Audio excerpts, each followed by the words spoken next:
Saudi আরব অবৈধ শ্রমিক সমস্যা এবং নিয়োগ সংক্রান্ত অনিয়ম দূর করতে শিগগিরই একটি টাস্ক ফোর্স গঠন করতে যাচ্ছে। এই টাস্ক ফোর্স গঠনকে কেন্দ্র করে সৌদি আরবের রাজধানী রিয়াদে এক গুরুত্বপূর্ণ বৈঠকে প্রবাসী কল্যাণ ও বৈদেশিক কর্মসংস্থান মন্ত্রণালয়ের উপদেষ্টা ড আসিফ নজরুল এবং সৌদি আরবের মানব সম্পদ ও সামাজিক উন্নয়নের ভাইস মিনিস্টার ড আবদুল্লাহ আবু থানাইন এবং স্বরাষ্ট্র মন্ত্রণালয়ের ভাইস মিনিস্টার ড নাসের বিন আব্দুল আজিজ আল দাউদ এক বৈঠকে আলোচনা করেন। এই বৈঠকের মূল আলোচ্য বিষয় ছিল বাংলাদেশি শ্রমিকদের অধিক সুরক্ষা নিশ্চিত করা, সৌদি আরবের শ্রমবাজারের চ্যালেঞ্জ মোকাবেলা করা এবং দুই দেশের দ্বিপাক্ষিক সম্পর্ক আরও শক্তিশালী করা।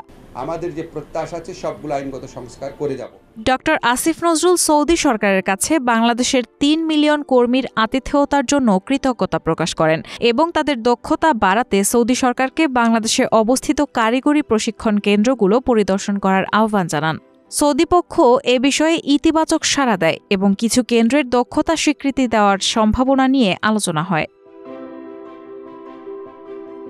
এছাড়া বৈঠকে যেসব বিষয় উঠে আসে তার মধ্যে অন্যতম ছিল উচ্চ ইকামা নবায়ন ফি এবং এতে কর্মীদের চাকরিহীন হওয়ার ঝুঁকি। সৌদি সরকার জানান তারা শ্রম আইন সংস্কার করতে যাচ্ছে যাতে শ্রমিকদের এবং নিয়োগকর্তাদের অধিকার সুরক্ষিত থাকে। এছাড়া বাংলাদেশি কর্মীরা যাতে সৌদি আরবে রওনা দেওয়ার আগে নিশ্চিতভাবে নিয়োগ চুক্তি পায় সে বিষয়ে গঠনমূলক আলোচনা হয়েছে। আরেকটি গুরুত্বপূর্ণ আলোচ্য বিষয় ছিল ঢাকায় সৌদি দূতাবাসে পেশাদার সার্টিফিকেট সত্যায়ন সংক্রান্ত সমস্যা। এই প্রক্রিয়ায় দেরি হওয়ার কারণ হিসেবে কালচারাল অ্যাটাচের অনুপস্থিত উত্থাপন করা হয়, যা দ্রুত সমাধানে সৌদি পক্ষ সম্মতি জানান। সৌদি কর্মকর্তারা বাংলাদেশ সরকারকে একযোগে একটি টাস্কফোর্স গঠনের প্রস্তাব দিয়েছে যাতে অবৈধ শ্রমিক সমস্যা এবং নিয়োগ সংক্রান্ত অনিয়ম দূর করা যায়।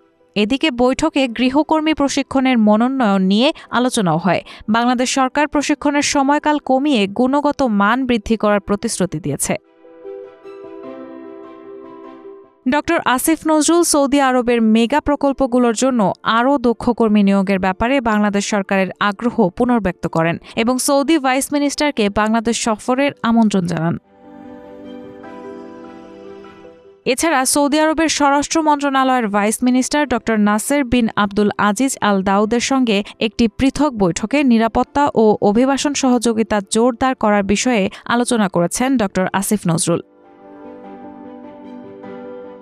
এই বৈঠক শেষে বাংলাদেশ সরকার সৌদি সরকারের কাছে অনিয়মিত অভিবাসীদের দ্রুত প্রত্যাবাসনের জন্য সহায়তা চায়, যা সৌদি পক্ষ পর্যালোচনার আশ্বাস দিয়েছে। এছাড়া মানব পাচার, অর্থ পাচার এবং আন্তর্জাতিক অপরাধের বিরুদ্ধে যৌথভাবে কাজ করার সংকল্প ব্যক্ত করে উভয় পক্ষ। রায়হানা মুন, প্রবাস খবর।